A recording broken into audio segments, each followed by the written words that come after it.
เมื่อสูงค่าวันเมื่อไหนค่านั่งแสงก่อได้เอาแค่พังเก่ากึกปื้นหอคำหลงสีป้อพองตึกเล็บปางตั้งหลู่ตีหอลงสีป้อเจ้าฟ้าเจ้าองค์จาและเจ้านางมเหสีสู้จันนาปืดปางป้อยมังกลาเมื่อปีเฮงเกาปากเศร้าเอ็ดนั่นมาในบันคาออรูปภาพเก่าหอคำหลงเมืองสีป้อ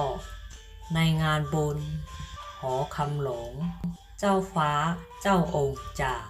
และเจ้านางมเหสีสู้จันนาเป็นประธานเปิดงานปอยหอคำเมื่อปี 1921 ในครั้งนั้นค่ะ